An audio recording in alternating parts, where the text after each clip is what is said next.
The night had a way of making people invisible, especially when they were already tired of being seen as nothing.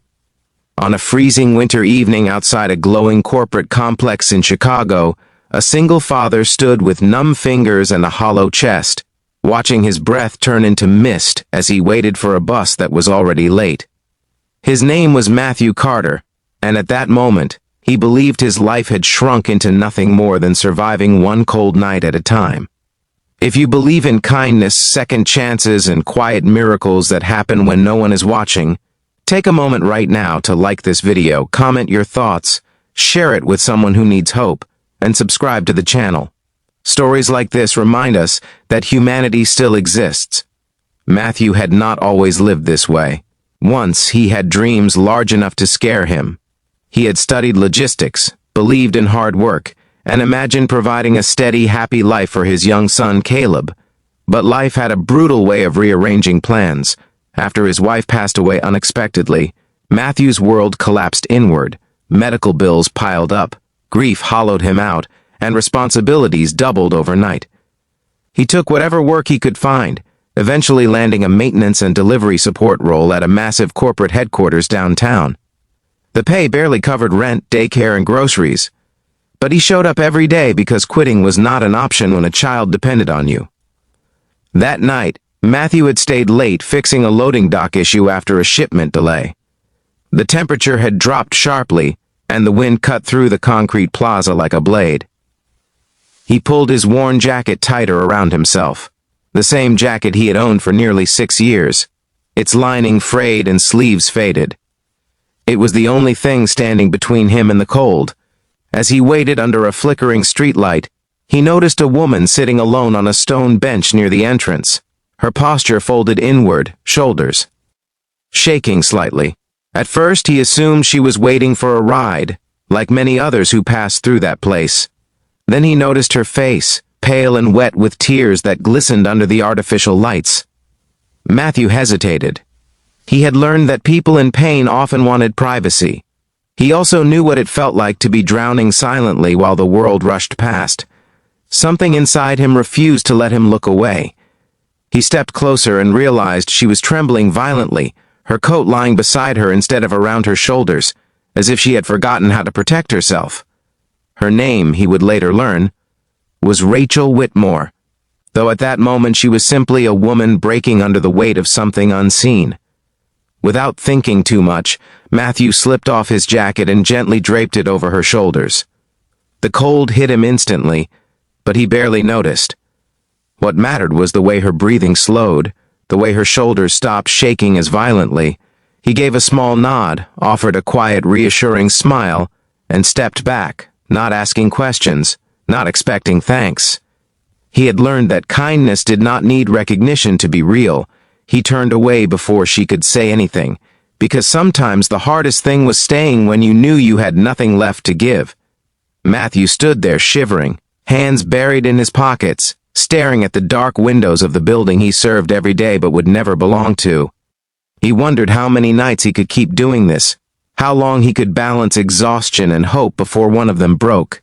The bus finally arrived, and he boarded it feeling colder than before, but strangely lighter, as if he had left something important behind on that bench.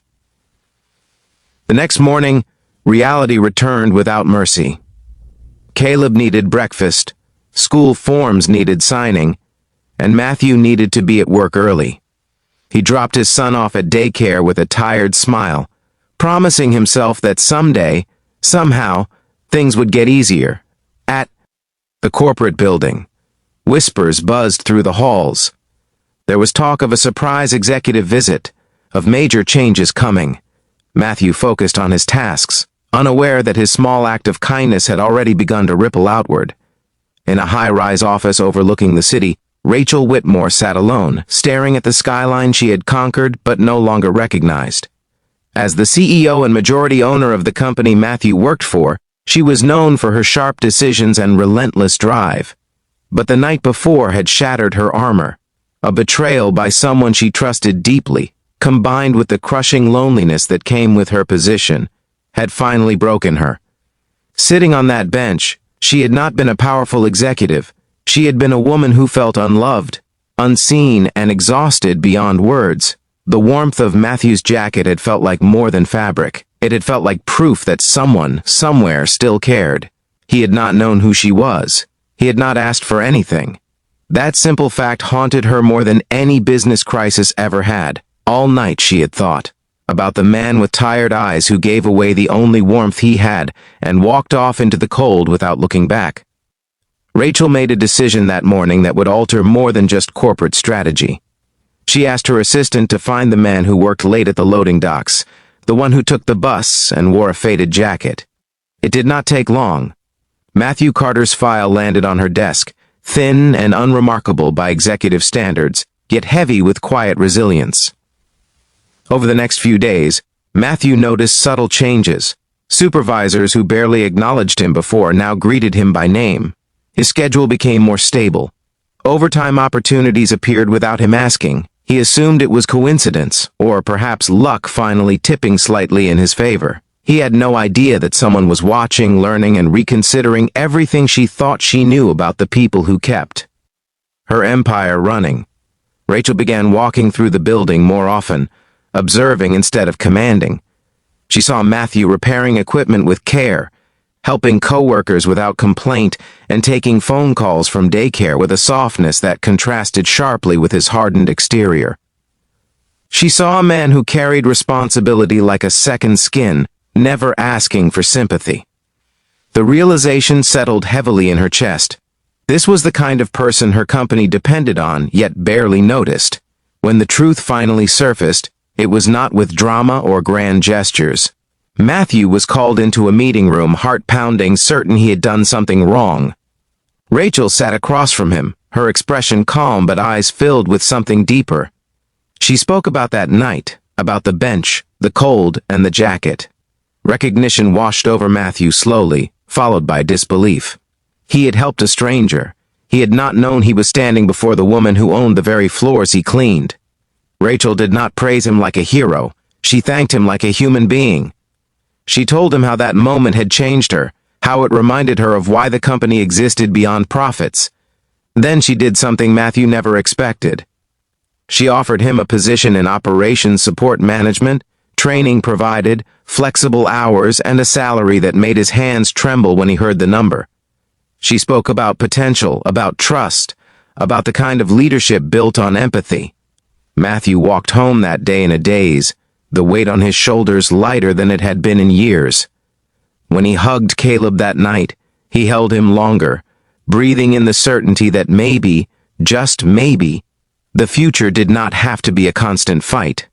He thought about the jacket he had given away, now returned to him freshly cleaned, folded neatly with a note that simply said, "Thank you for seeing me when I was invisible."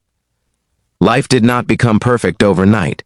There were still bills, long days, and moments of doubt. But there was also stability, dignity, and hope. Rachel transformed the company culture, introducing programs that valued workers at every level, not because it was trendy, but because she had felt the impact of being treated like a person when she needed it most. If this story touched your heart, if it reminded you that kindness can change lives in ways we never imagine, please take a moment to like this video, share it with someone who needs encouragement, and subscribe to the channel for more stories that restore faith in humanity. Before this story ends, we have a special request for you. Please comment below with one act of kindness you believe can change someone's life, no matter how small. Years later, Matthew would still wear that jacket on cold nights, not because he needed it, but because it reminded him of who he chose to be when no one was watching. And Rachel would never again walk past someone in silence, because she knew now that the smallest moments of compassion often carry the greatest power.